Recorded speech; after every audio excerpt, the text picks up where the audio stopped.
Most people approach identity shift the wrong way. They think they need inspiration. They think they need a motivational spark, a moment of hype, or a sudden emotional high to transform. You know, but motivation is temporary. It spikes, it fades, and it leaves you right where it found you. Identity reset is not motivation. Identity reset is reconstruction. It is the deliberate dismantling of who you used to be and the intentional building of who you are becoming. You know, this is deeper than feeling inspired. It requires structural change. You know, motivation will ask you, how do I feel right now? While reconstruction will ask you, what must I become?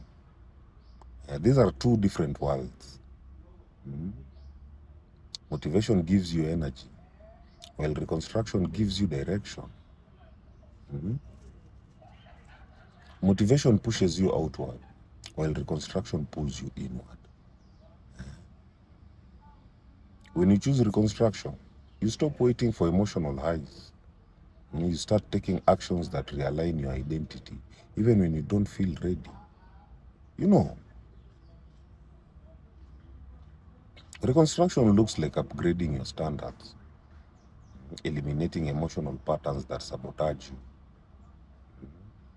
structuring your environment to support the new identity, practicing behavior before they feel natural, choosing discipline over mood, making decisions that contradict your old self. You know,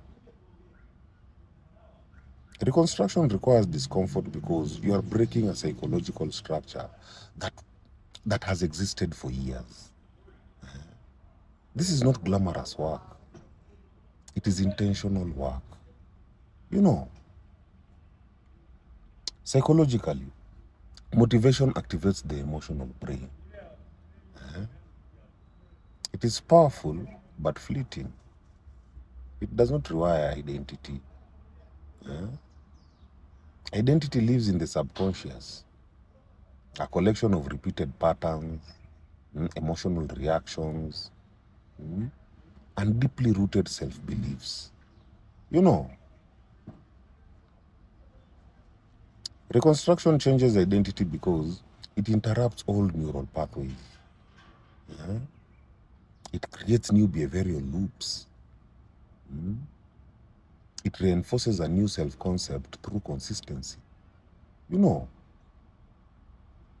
your brain only updates identity when it sees repetition, when it sees alignment and structural change. Not emotional excitement, not hype.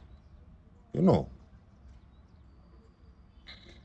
identity reset works because it targets the deeper layers where your real self image is stored. You know, spiritually, reconstruction is rebirth. It is the shading of outdated frequencies and integration of new alignment.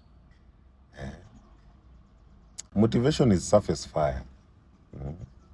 Reconstruction is inner grounding.